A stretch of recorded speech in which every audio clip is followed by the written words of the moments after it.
Hello friends, Mark Holmes here with my buddy Cowboy Jobu, and as always, thank you guys for watching, commenting, and subscribing to the Jobu Sports Report.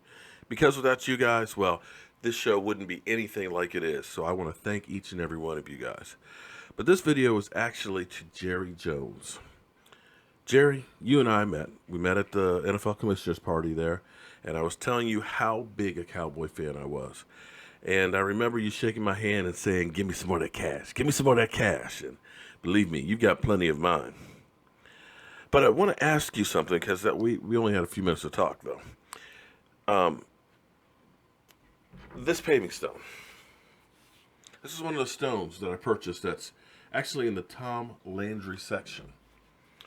And there's an interesting story about this because when I purchased the stone, I got the map, and they told me exactly where it was going to be located.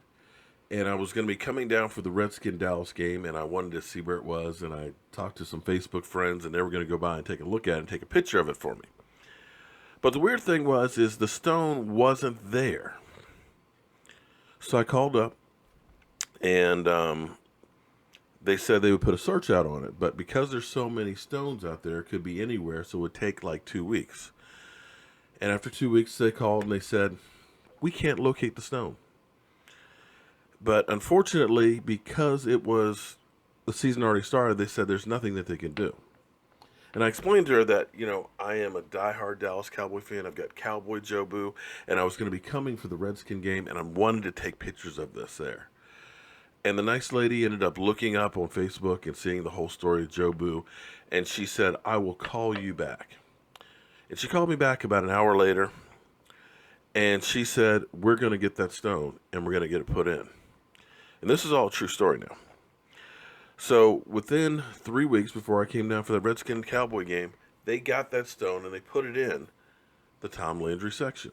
What's interesting, of course, Jerry, you know about this. That section is the section that the players go into the stadium. So there's no better fitting place.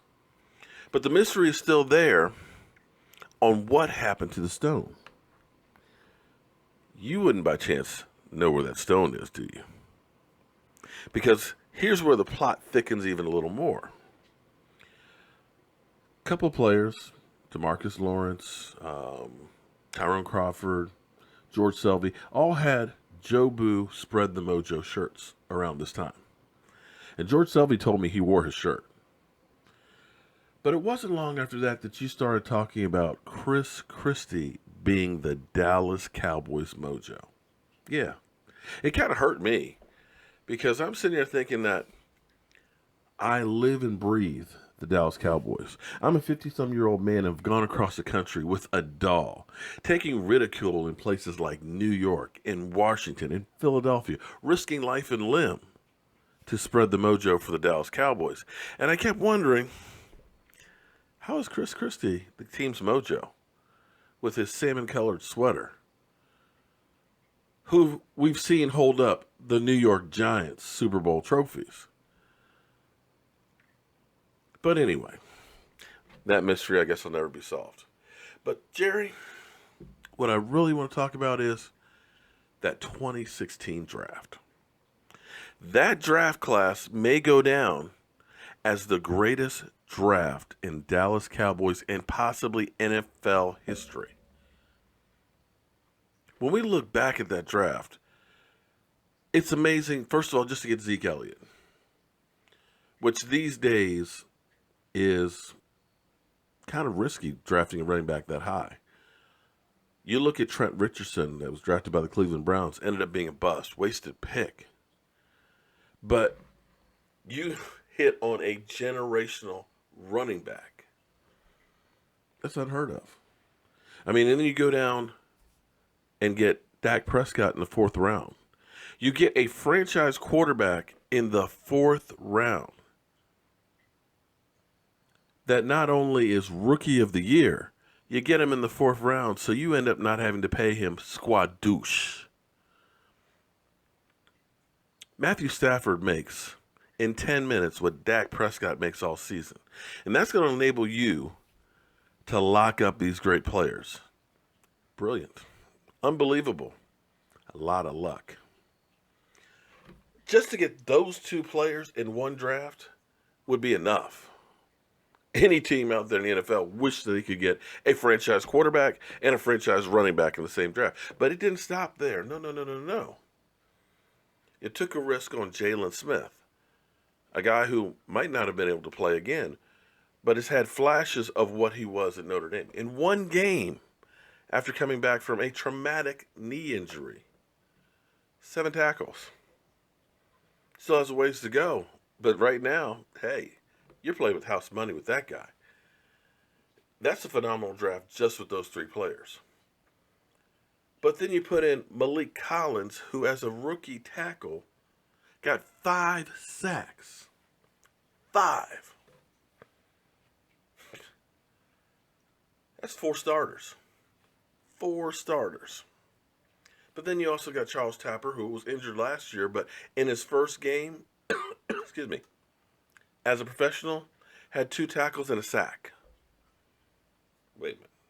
So in one draft, you've got 2 guys that have 6 sacks between them. Pretty damn good. And it still didn't stop there. Anthony Brown. Literally, you stole the man. You got that pick from trading to get Bryce Butler. You traded a 5th-round draft pick, got Bryce Butler, and a 6th-round pick, and you drafted Anthony Brown, who as a rookie had 56 sacks and an interception, who the second half of the season gave up the fewest yards per completion in the NFL. And in the first game this season, bam, got a sack. Excuse me, an interception. Kevin Frazier, playing valuable minutes. I believe 3 tackles this past game.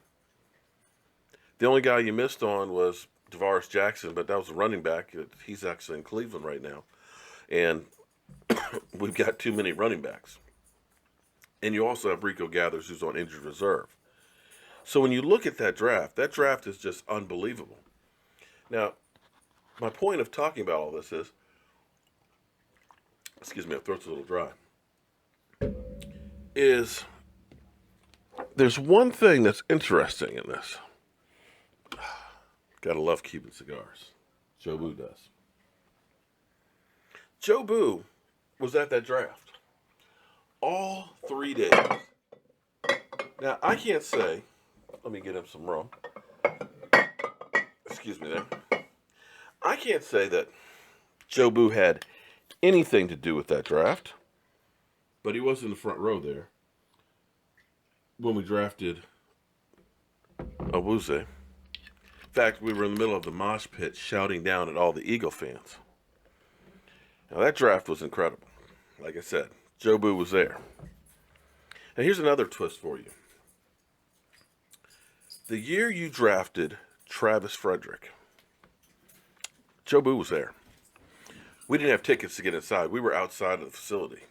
When you made the trade with San Francisco, you traded back, took Travis Frederick, and with the other pick, you got Terrence Williams. At the time, everybody joked about, oh my God, Jerry Jones traded back to take a center? Are you kidding me? I believe he's the best center in football right now. And Terrence Williams, even after twisting that ankle early in the game, I don't know that we win that game without the way he played. So Jobu was there both times. Now, Jobu was also there this year. Now, we'll see how this draft class goes. Now, when you talk about Chris Christie being the Cowboys' Mojo, I don't see too much there. Now, I can't guarantee that Jobu had anything to do with any of that stuff, but do you really want to risk it? So, Jerry, have your people call my people. Oh, wait, I don't have any people. Jerry, have your people give me a call. We've got some mojo to spread. And again, congratulations on that 2016 draft class. That was incredible. So as always, friends, I'm Mark Holmes. This is Cowboy Jobu. And anybody out there has connections with Jerry Jones, be sure that he sees this video. I'll see you soon. Okay, this is for all those fans out there that say that I am just a Dallas Cowboy bandwagon fan. I put my money where my mouth is. Cowboy Jobu, the biggest Dallas Cowboy voodoo doll in the world. And of course, Jobu Stone, dedicated to you guys, the fans.